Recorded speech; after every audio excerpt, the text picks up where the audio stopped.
podcast is brought to you by Incremental. You ever run a holdout test, wait between 2 and 5 weeks for the results, and then realize you just wasted a big chunk of budget? By the time the data comes in, the campaign's over, the money's gone, and the insight's basically a post-mortem. That's why I like what Incremental is doing. They give you always-on incrementality measurement. No experiments, no holdouts, no delays. You get answers while the campaign is live, so you can actually make changes, not just analyze the wreckage. With Incremental, you don't just learn what worked, you do something about it. Check them out at Incremental, the future of measurement. This episode is brought to you by Sovereign, a software and data company powering commerce media campaigns for the world's largest brands.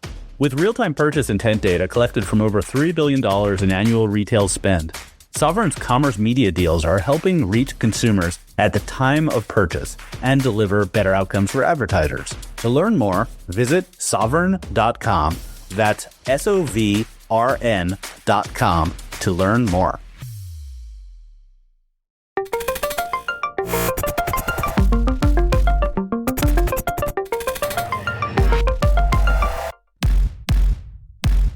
Welcome to the Marketecture Podcast. This is Ari Paparo, and our special guest today is Scott Howe, the CEO of LiveRamp. He is a fun guy to talk to, a lot of energy, a lot of vision and excitement around the company. Eric Franchi joining me as always. Do you know Scott pretty well?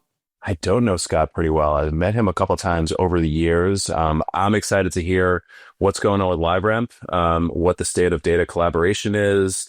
I've seen him speak, and he's a really he's a very positive guy. He is. And I'm looking forward to just getting some good vibes from him and diving into the news of the week. And there's a lot.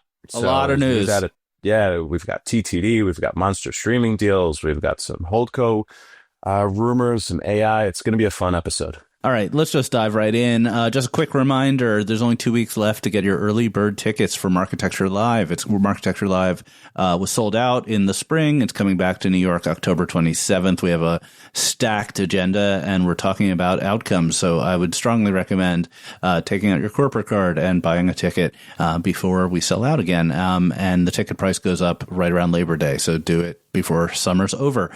All right, let's jump in with Scott Howe, the CEO of LiveRamp. And we're here with Scott Howe, the CEO of LiveRamp. Scott, thank you so much for joining us. All right, always a pleasure. I'm glad to finally have made the cut for your program. Oh, you were welcome anytime. We've had a number of LiveRamp people on this pod or on the vendor interview pod. So now we would get the boss level. Hey, I'm a regular listener, and I've always wondered, what do I have to do to actually get on the podcast myself? And the answer apparently was just wait long enough. When you ran out of other interesting guests, I finally got my place in the queue. Yeah, the tip to PR people out there who are listening, there's 2 tips. Number 1 is just ask. Number 2 is summer, August, good time. You want to get your clients on, call us the second week of August. All right, so speaking of just ask, I'm taking over this interview. Here's the question I'm going to ask you, Ari, because normally you ask your guests questions, but I am really excited about a new book that's coming out. You may have heard of it. It's called How Google Bought, Built, and Bullied Its Way to Advertising Dominance. And I'm just wondering, if I were to say know the writer of that book, can I get myself an autographed copy? Yes, you can get an autographed copy. You can't get a free copy, though, because I got to make some living here. But I will be happy to sign your copy. I mean, my house, if this was a video podcast, you'd see I'm basically surrounded by them and immune to any sort of disaster because I have enough insulation from extra copies of the book.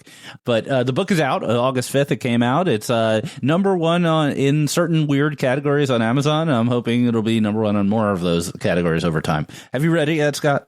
I haven't, but I got to tell you, I'm super intrigued, and I got a really long plane flight tomorrow. I'm flying to Madison, Wisconsin. I'm going to go visit my dad, and so this is lined up. I'm desperate to read it, and in part because I lived it, right? I was right there, and I know all of the people that you interviewed. And so it's going to be a trip down memory lane. Yeah, you have an all-star cast on your board, right? Brian O'Kelly's on your board. Who else is on your board? Tim Cadogan. All right, yeah. Yeah. So Tim was at the trial, very interesting testimony because he talked about how he had to lay off people because of Google's algorithm changes, and I thought that was pretty impactful. And now he runs GoFundMe, which is helping me raise money to buy AdX. I'm up to, I think, for those of you who don't know the joke, I've got a GoFundMe to help me buy AdX from the spin out, and I think we've raised $160 as of this morning. So I have to thank Tim for that because he's the CEO of GoFundMe. Okay, we should talk about LiveRamp, maybe? We'll go wherever you want.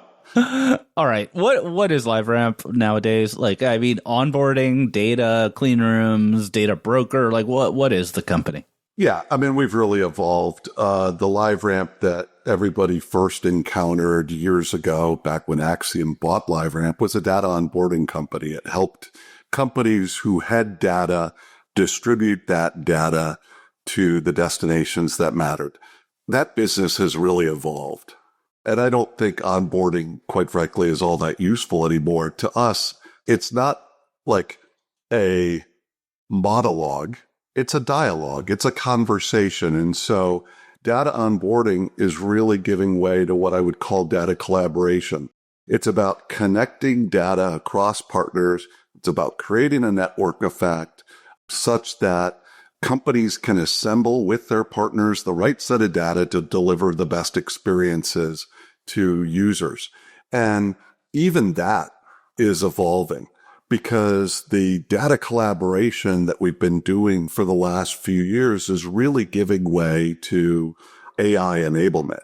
You know, I told our board, we just had a board meeting. I said, hey, if a decade ago we were a data onboarding company, today, we're an AI onboarding company and an AI collaboration company. And I think this is a big deal. I know you've talked about it a lot, but AI is eating the industry. And there is, anytime you can get better decisions, more efficiency, everyone's going to pursue that. But what's missing in all this is it is really hard. And the complexity that was true in data collaboration, AI puts it on steroids. If I'm an average marketer, there might be hundreds of specialty AI agents or even thousands that I want to utilize. But to utilize those, the things that are important to me in data collaboration in clean rooms about control and visibility, about how the data is utilized, all those things become so much more magnified in an AI world. Like today, that set of standards hasn't been built. I'm getting way beyond your question because I've already answered what LiveRamp is, but I'll tell you where we're going next. And that is, we don't believe that we ought to own the standards for the industry, but we'll definitely have a voice in them. And we think that our industry needs kind of an even deeper version of MCP. You know, the protocols that allow companies who have large data sets to communicate with one another. We call that internally UCP, our User Context Protocol. So how can different companies engage with one another programmatically to access the core data ingredients, which is the data, but also the underlying permissions, the identity keys, the context of the use cases. And so we're spinning up right now a whole host of town halls. We are inviting everyone in the industry to participate, to weigh in on what those standards should look like for how we can work together. Because I know one thing, which is if someone doesn't do this in a really open way, it's going to happen in a nefarious way. And for 20 years, I mean, this I think is going to be one of the punchlines of your book. The owners of data on either side, whether it be the companies that built loyalty programs or the publishers that had deep viewing information, they did not reap the benefits of that data. Instead, it all flowed to the black boxes in the middle who disintermediated the ends where the value was actually created. Okay, so I get all that. So AI powers, a much more complicated relationship between the parties. There's a lot to go through. I want to talk about AI. Let's do AI first. I was going to do it later, but since you teed it up. So one of my big questions about consumer data and AI is how much there is to really work with. If you have, I think about a typical DSP setup, and I have a segment that's like, high intention car buyers from Polk. Like, what does the AI have to grab onto there to use its ability to predict and do stuff?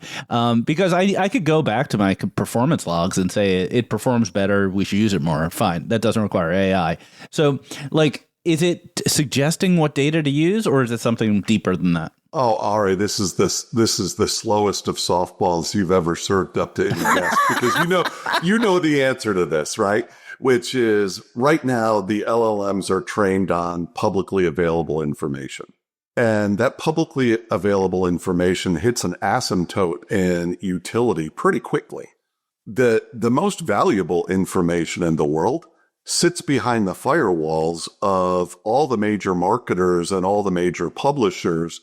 And let's just think about kind of the kind of Chrome deprecation announcement to today.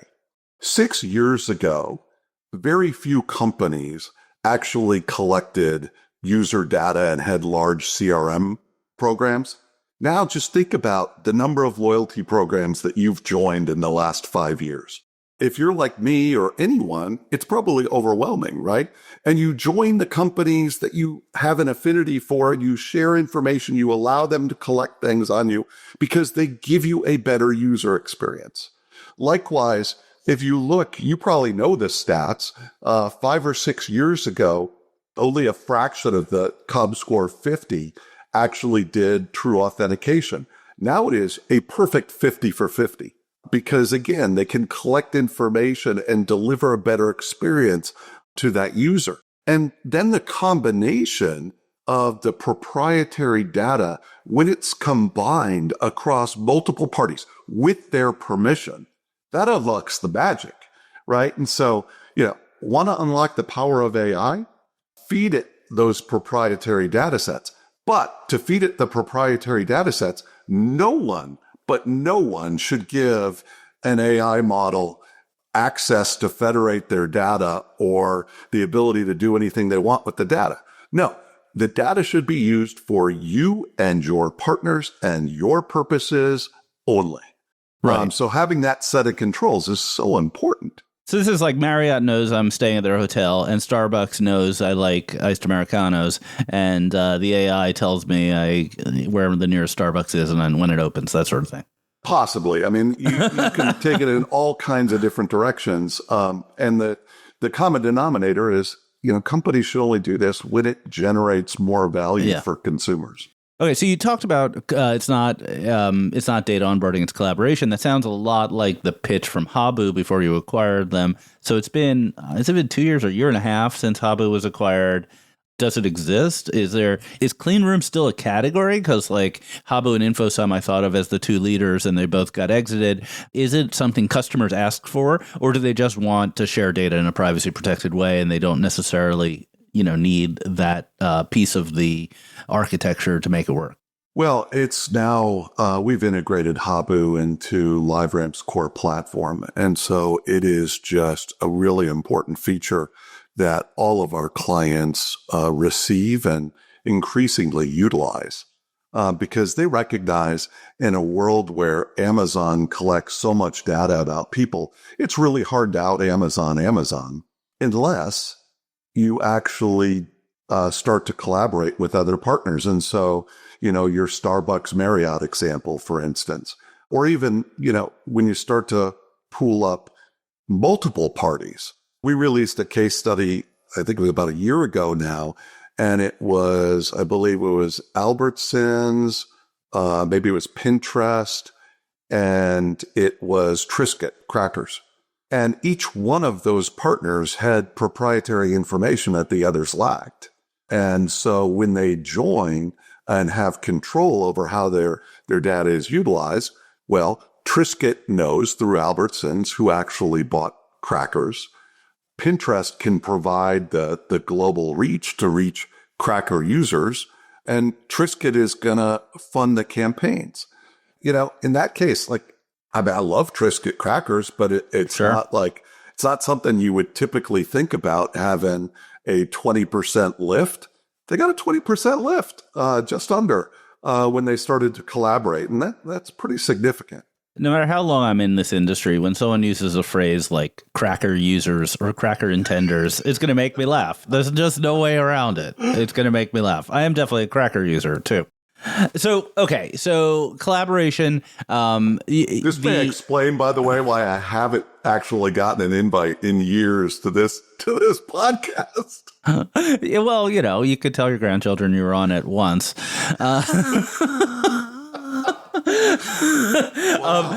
So I'd be remiss if I didn't bring up Chrome and the sandbox.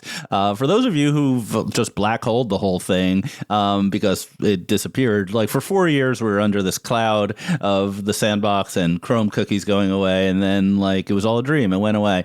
And I think your company was under that cloud to a great extent, where people were saying, well, they have to make this transition somehow, or it's going to be a problem. How did you bat those criticisms off, and how are you feeling now that the cloud is moved on? I'm not sure we did bat those criticisms off. I'll tell you, someone gave me an analysis. I was telling Sean Downey from Google this, that someone gave me an analysis once that said, hey, the secret to LiveRamp's valuation is whenever Google makes an announcement on cookies, something crazy happens to you. Yeah. And it was so frustrating because when they announced that they were going to deprecate cookies, everyone said, geez, this is terrible for LiveRamp. What does it mean? And I said, hey, it doesn't mean anything. We're going to be fine. And then when they announced that they weren't going to deprecate cookies, everyone said, geez, you worked so hard on ATS. What does it mean for you? It doesn't mean anything. We're going to be fine. But, the crazy thing is, in that 5-year interval, regardless of whether any company has said that cookies are going away or not going away, cookies have kind of gone away. So many of the integrations that we're doing for partners don't rely on cookies anymore. They're actually direct authenticated integrations. And I want to say in Q1 of this year, we hit a milestone at LiveRamp where the actual reach on direct authentication was greater than the reach that you could generate through cookies. And so if anybody's still thinking cookies are a big deal, if all you're doing is advertising on cookies programmatically, you're probably reaching less than 50% of the available reach. Because you're not reaching Safari users, you're not reaching Edge users, you're not reaching Firefox users. And what marketer should ever be satisfied with launching a campaign to only 15% of their target market? That's always the argument. To follow on that, one topic we were talking about before we started recording was the general. This week's been a pretty bad week for stocks in the ad tech sector. And I think our friends at U of Digital wrote a really depressing weekly newsletter about how open web's dead and all the open web stocks are dead. And obviously, we don't want to talk about your stock here or your financial performance at all. But I would like to hear whether you consider LiveRamp part of the open web or not. I think we're a catalyst for the open web, but I would say that more broadly, we're a catalyst for data utilization and delivering great customer experiences. And, that's the piece that's not going away.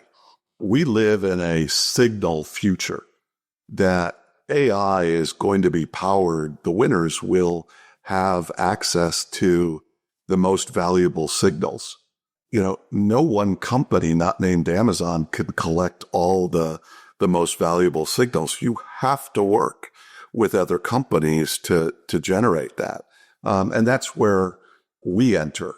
And so, whether someone's advertising programmatically, whether they're doing a direct deal with Netflix, whether they're trying to power a different user experience at point of sale, we enable that.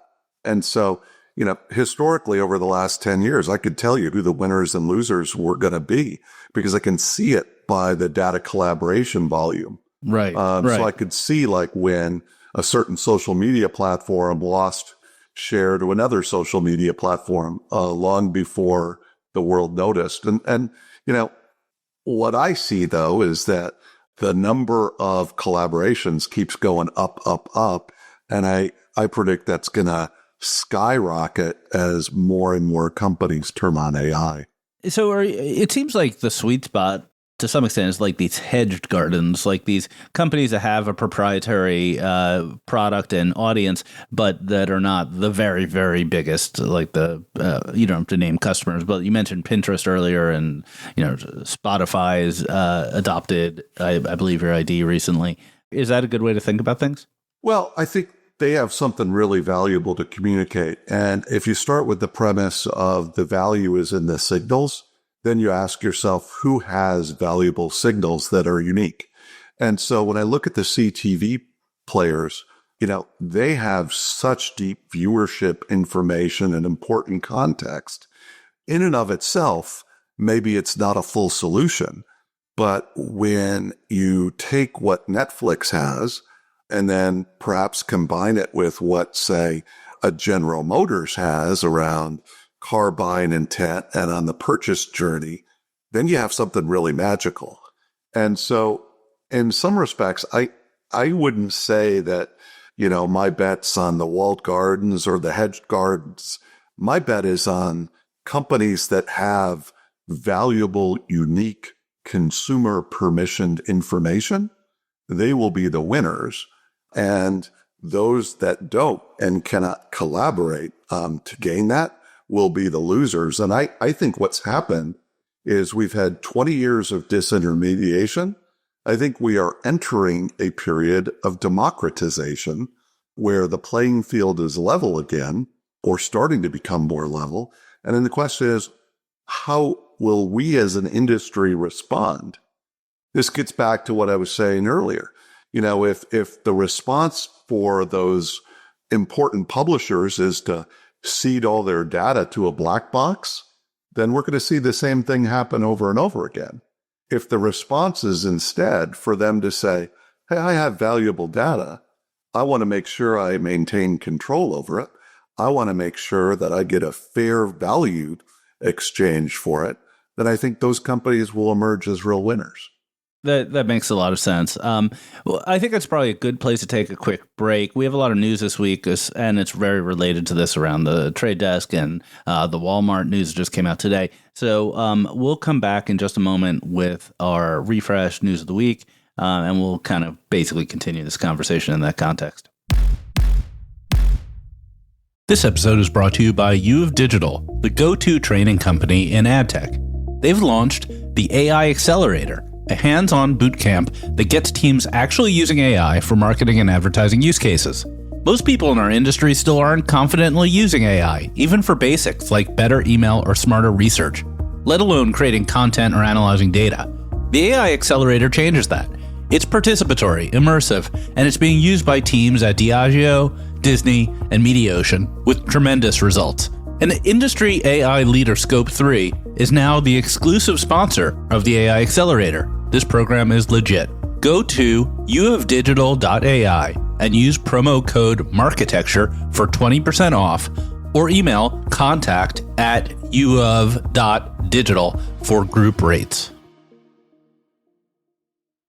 We're back, everybody, with the refresh. On the docket this week, we got to talk about TTD. They posted earnings after our episode last week, so we'll certainly talk about that. We'll talk about the news that just dropped before this pod about the Walmart exclusivity deal no longer being exclusive. We've got some rumors in Holdco land around S4. We've got a huge streaming deal, second one in 2 weeks. And as always, fun stuff in AI land. We got to start with TTD, guys. So last week, TTD reported earnings. Stock got hit very significantly. It was down something like 39%. Revenue was up 19%. So, they were like pacing or outpacing the market. But there was some concerns around how Jeff Green and management addressed the Amazon threat when questioned by analysts, specifically not addressing it as a threat, addressing it as an opportunity and a potential partnership. And most of the analysts and a lot of observers saw that pretty critically. Where do we begin on TTD? Well, you missed the big news, which is that Jeff Green on X said that he would like to be on this program as a future guest. That's the real news this week. I did see that. That's big. I don't want to get my hopes up because, I read into it and he said he voted yes, but didn't actually agree to yes. But maybe you have some information I don't have, Ari. We don't have a schedule yet, but we're talking. Our people are talking to his people. So I guess we have to say nice things about him now.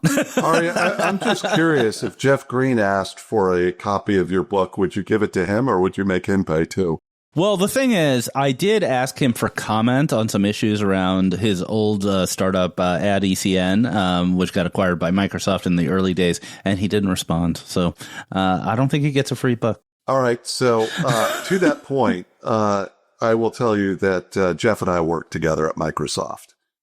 So I remember AdECN very well. I know Jeff very well. I have worked with him closely. Years ago, I've worked with him as a partner over the last 15 years. And I would just tell you, the short-term market dynamics aside, I wouldn't bet against Jeff Green. The one thing that he has always done with Trade Desk is he has made things drop dead simple.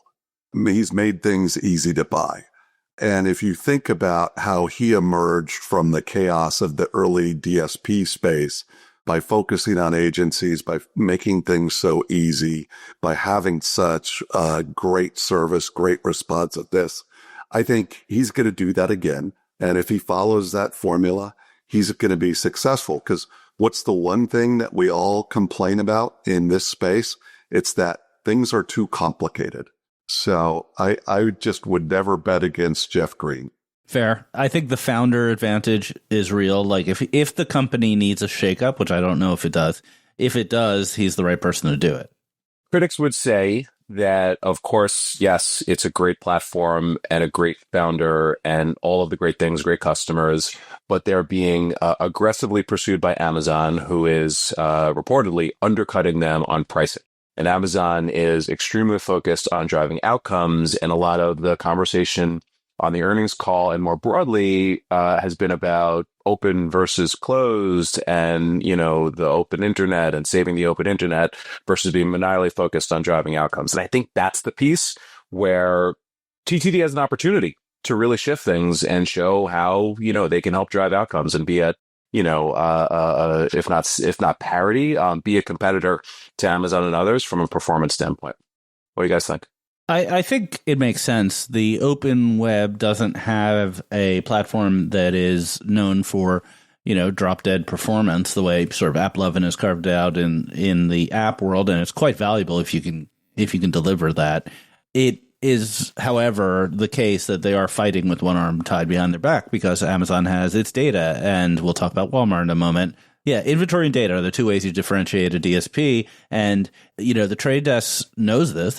They're very smart people. And what they've done is a lot of, clever tactics to gain their own data and inventory. But S&P 500 Plus is a way of getting inventory. OpenPass, a way of getting inventory. None of it's exclusive, though. It's like slightly better than competitors. Whereas you're on Amazon, you have exclusive rights to their data and exclusive rights to Fire TV. Hard to compete with that in the long term. And I think that it may be time to be a little more break the glass, I would say, if you're looking at the tactics available to them. Well, I think there was another announcement that Trade Desk made in the last week that is actually pretty significant. And you referenced it earlier, Ari, which is adding Omar to their board. And what I think is really interesting about that and combined it with the make things easy comment is where is there a lot more money to unlock? Well, it's in CTV. But how do you unlock CTV budgets? You make CTV and those ad units available to everyone, not just the 100 biggest television ad spenders. The way you do that is through AI automation of creative. And who has been the smartest person in the world over the last 2 years at Rembrandt in terms of AI insertion into streaming, it's Omar. And so if you don't think that that's not an angle there, I'd be stunned.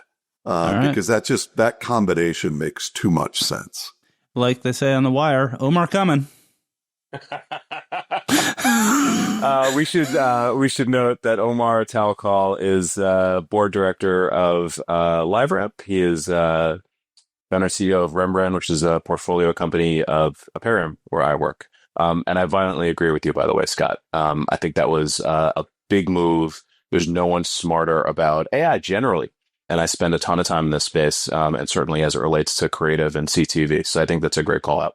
I would double down on my point, which is I think, like, if I was Jeff, which I'm not, I would be thinking about what are the chess pieces available to regain, especially with the Walmart news we're about to talk about, some bit of very valuable data or inventory and make it mine, make myself a must buy. And I could suggest there's only two pieces on the table. There's only two things I could think of on the table. One is the Yahoo DSP.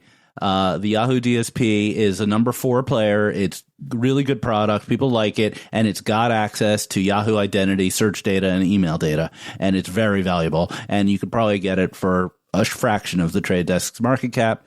And 2 would be Criteo, which isn't proprietary, but it's organized in ways that are very proprietary. It's like open data, but it's very well curated data, especially with all the retail aspects. It's funny. I thought you were going to say something you have said previously, but I guess just given market cap, it's no longer realistic, which is by Roku. I never really thought that was possible. It'd be great, but I thought maybe I did say it on a previous episode, but I'm not very consistent. It's a big bite. It is. All right, let's talk about Walmart. So right before we went on, there was news that broke that apparently TTD is losing the exclusivity in their deal with Walmart. All right, how important is this? Seems like a big deal. It's very big deal. Once again, Catherine Perloff from The Information, who last time we misattributed her. The Information.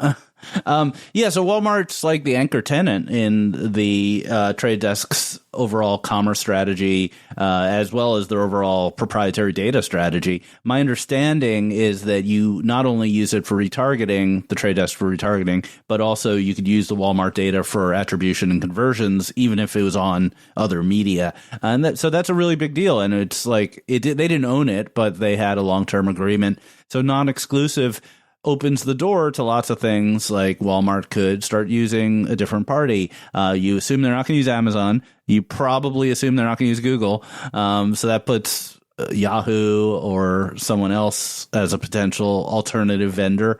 Also worth noting that in the article, they blame price as an issue. I mean, Walmart's known for everyday low pricing, for focus on price, and Trade Desk is known for being expensive, and that's not the best combo. So this could either be a very small deal or a very big deal because we haven't seen the other shoe drop yet. What could the other shoe drop be? Who else gets access to the inventory? Walmart could do a parallel deal with someone like a Yahoo, and allow Yahoo to compete with them on an even basis for commerce companies, maybe a lower price. And in the long term, Walmart, that now owns Vizio, so has a major stake in the CTV world, could be looking at a build-buy option to compete head-to-head with Amazon. Makes sense. Scott, any thoughts on this? I think you guys think it's a bigger deal than I do. I think we're entering a world of democratization and collaboration.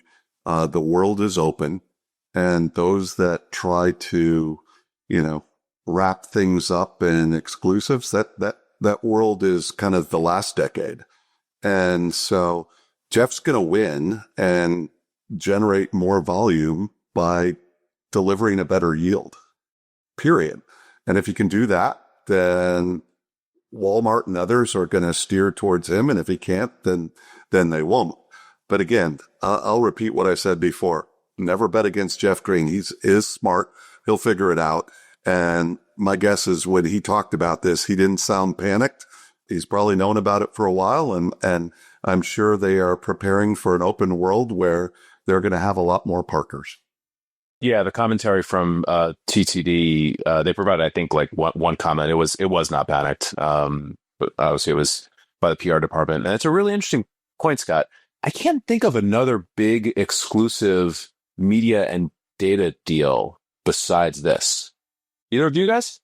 There are exclusive data deals where licensing of data.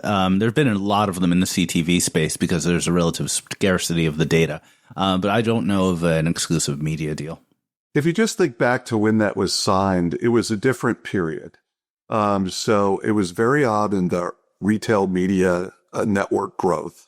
And here we are, 5-6 years later, and everybody has a retail media network. And it's really expanded from retail to commerce.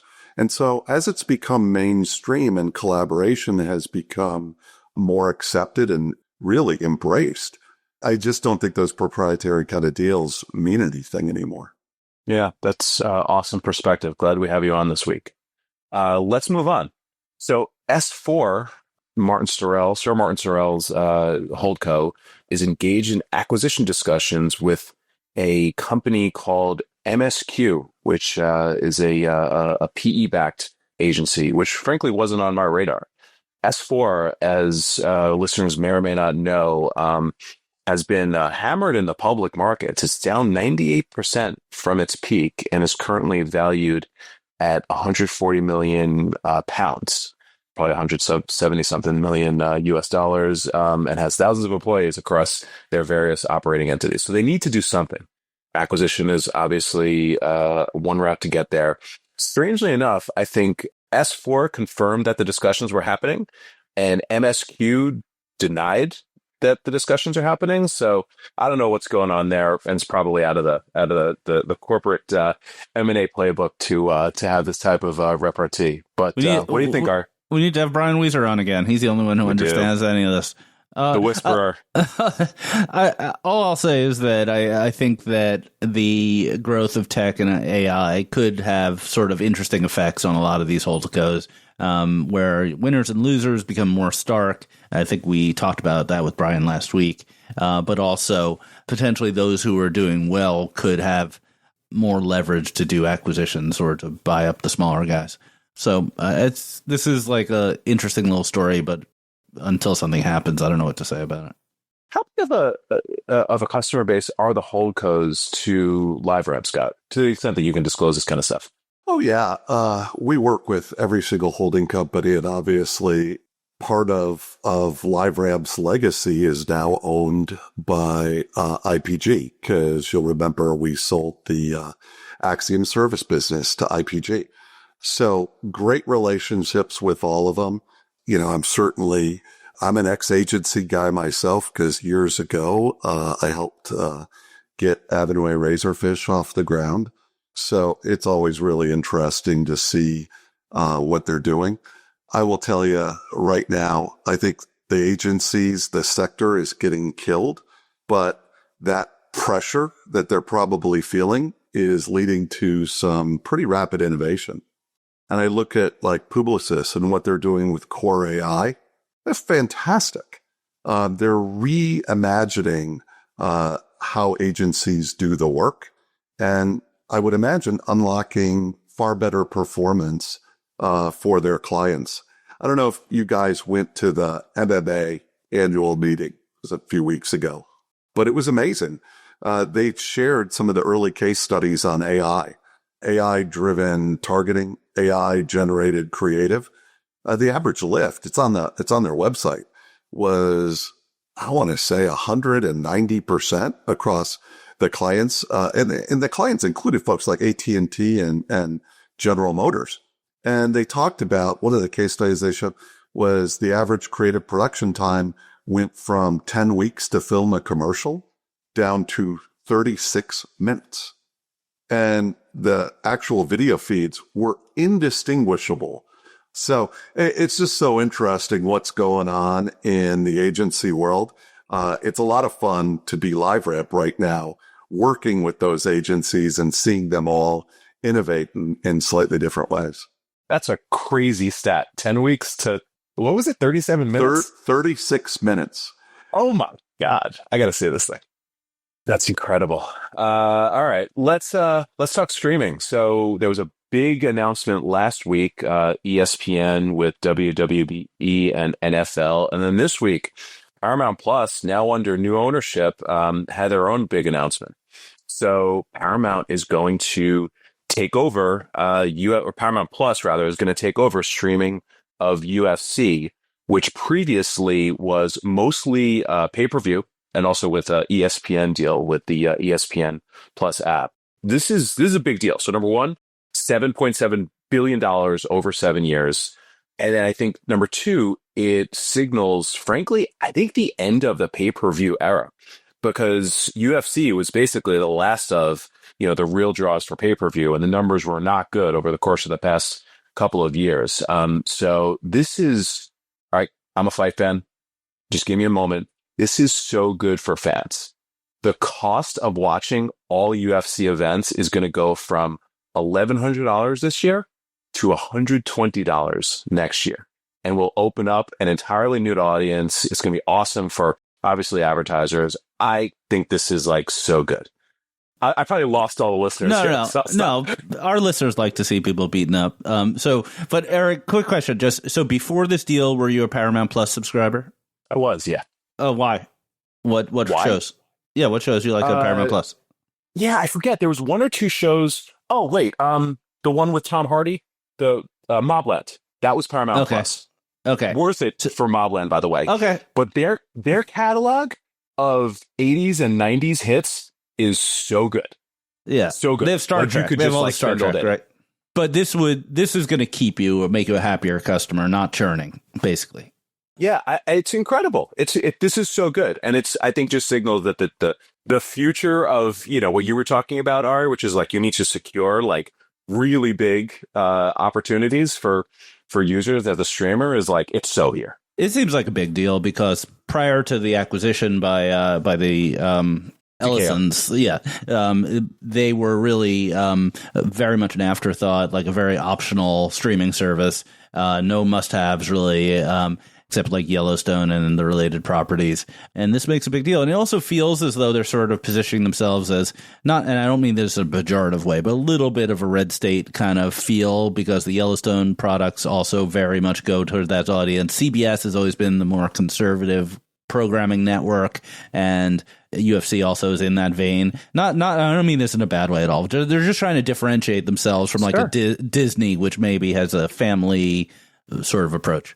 Yeah, and God, it was TKO is the owner of UFC and WWE. They are making great deals.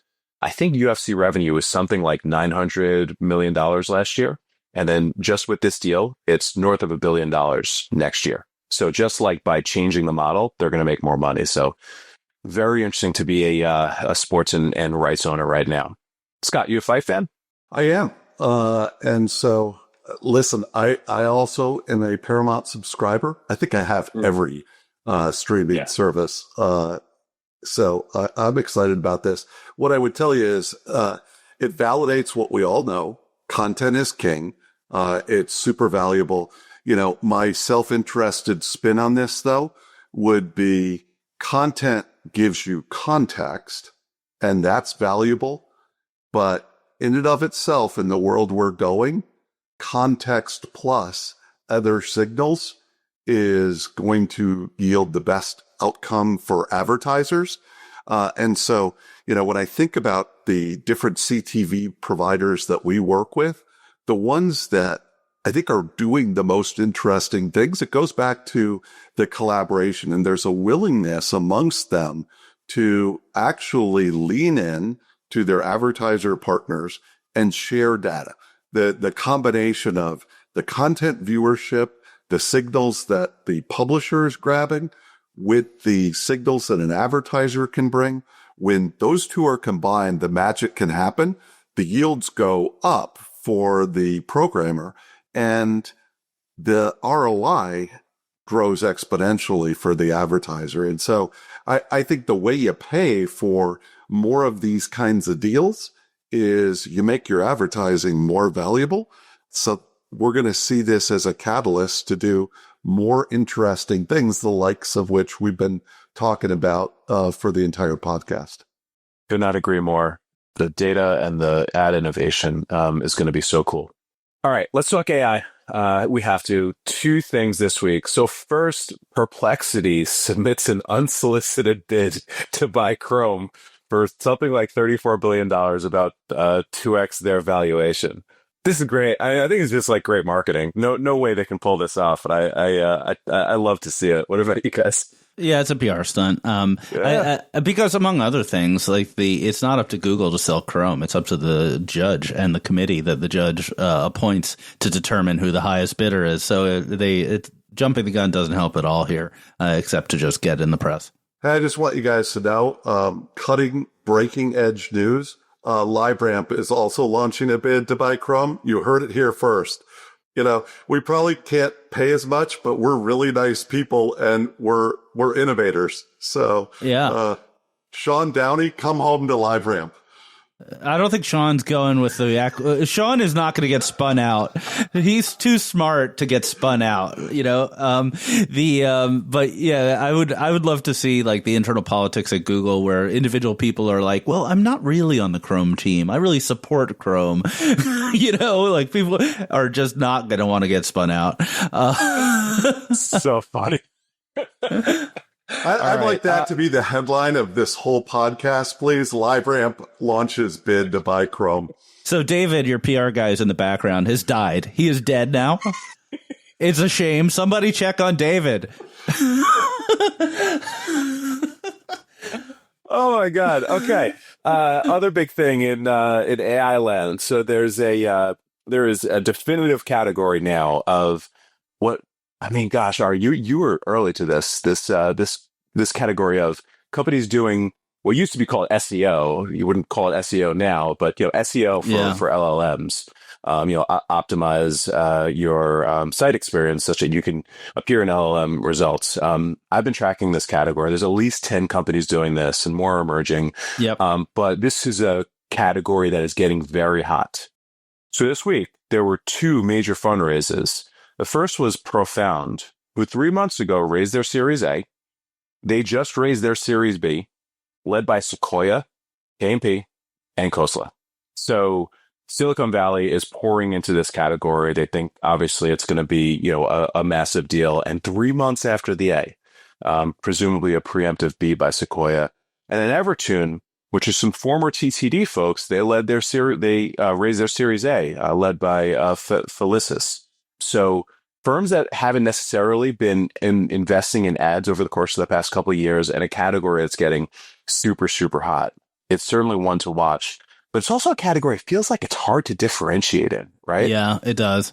It does. And also it's not clear. If you think about the history of search, SEO didn't produce any exits and SEM wasn't a good category either. So I think the bet here is partially just a bet that maybe this will be a big category, but partially it's this kind of like sense that it's not just going to be like SEO that's very passive where you just organize your website better. It's going to be more of like Scott was saying, a two-way conversation between brands and AIs. And there may be fees involved in that or maybe free, and no one's really sure. But it's very clear that brands are going to have a way of some kind to have their information indexed in all of these many AIs. And that's a real problem that, it's good when it's a real problem and you can invest in it. Who knows what these businesses become, but a path to an affiliate business is, I think, one viable one where, you can just help power not just, results, but transactions. But hey, it's super early days. Scott, what do you think of this category? Well, I'm a crusty old guy. So you're not. I'm going to tell you a story about the late 90s and early 2000s. And at the time, I was helping build Avenue A and Atlas, and our clients included companies like Excite, Work.com, Home Grocer, Pets.com, MySpace. And I share this story because obviously, you guys know who those companies are, but many of your listeners wouldn't. But if you go back to the start of any major industry transition, the early leaders and the early hype aren't always the companies that emerge as the winners. And so before I get too excited about anything right now, my goal is to try it and to have the partners in our ecosystem try it. I think it's so important. Like, if you go to the horse races, what's the way to ensure that you're absolutely going to win? It's to bet on every horse. And so before I'm ready to declare, like, what is the next big thing, I want to try just about everything. And I will tell you, right now as an industry, we have a little bit of a problem. In as much as new companies are being spun up so quickly. And the challenge that I hear from many of our clients is, how do I try these things?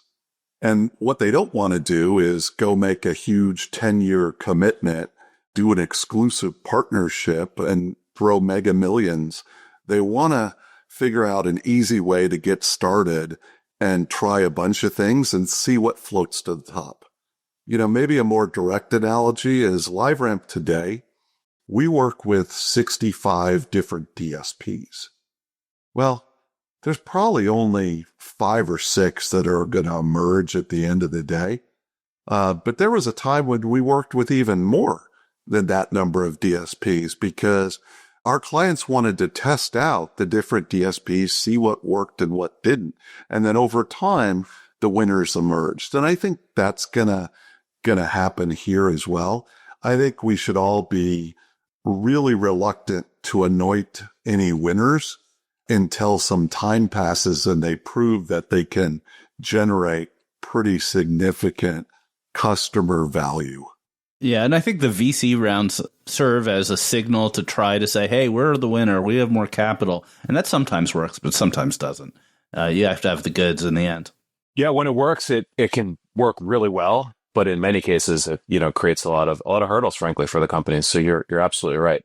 Hey, one more before we go. I know you were excited about this one, Ari, about Elon Musk, who we talked about last week, making good strides on X with respect to the ad product. But this week, there's a new story. What happened? Elon, he apparently has no self-awareness, but he's suing Apple, saying that the App Store rankings are biased and that it's impossible for Grok to compete with OpenAI because of Apple's bias in their rankings. And the reason it's funny is because, like, basically that's the entire reason he bought X was to change the rankings and to make himself at the top. And now him and Sam Altman are having a little pissing match on X where they keep asking. It's been entertaining. It's been entertaining. They're asking Grok, what's true, what's not. I think Elon put something to Grok, like, who's more trustworthy, him or Sam Altman, which is like, I don't know, saying which is the best NFL team, the Jets or the Giants. Like, it's just, oh, yeah. It's just, the whole thing is entertaining. And really, that's what I'm in it for. I'm in it for the lulls. I know. I've been using Grok all week. Oh, yeah. How is it? Spicy Grok or regular Grok? Regular Grok. You know me. But in Imagine mode. Have you tried this? No. What's Imagine mode? Oh, my God. You guys got to try it. Everybody's got to try it. Take a picture, and ideally a picture from a long time ago, like a pre-smartphone, even internet picture, like when you were a kid or your parents were a kid, and put it into Imagine mode. And it will create a short video, an animation out of it. And when it's good, it is really, really good. Like, just like me and my mom when I was a baby, like it, really, really good. And then at times it's not there yet, but I've been playing with it all week. It's really good. Are you imagining, we should do that for this podcast. Imagine us and our guests like on a couch together in a nice looking studio with like rugs and stuffing. Oh, yeah. The point is it's animating a real picture and creating a small video out of it. I'll have to try Imagine mode. Okay. I think we're out of time, Eric. I think so. Scott, this has been awesome. Thank you so much for coming on. We got to have you back. Well, that's up to Ari, who's already said that I can't come back. But at this point, I'm just vying for the book. So I'm looking forward to that, Ari. We'll work it out. We'll do a side deal for the book and maybe another return visit. Scott, thanks very much. This is a great conversation. It was a lot of fun. Thanks, guys. We'll see you next week, everybody. And we got to check on David, the PR guy, right now. Yeah, revive David. Bye-bye. Thank you for subscribing to Marketecture. New interviews are added every week at marketecture.tv and your favorite podcasting app.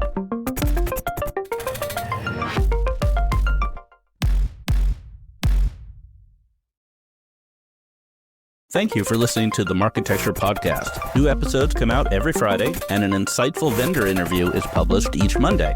You can subscribe to our library of hundreds of executive interviews at marketecture.tv. You can also sign up for free for our weekly newsletter with my original strategic insights on the week's news at news.marketecture.tv. And if you're feeling social, we operate a vibrant Slack community that you can apply to join at adtechgod.com.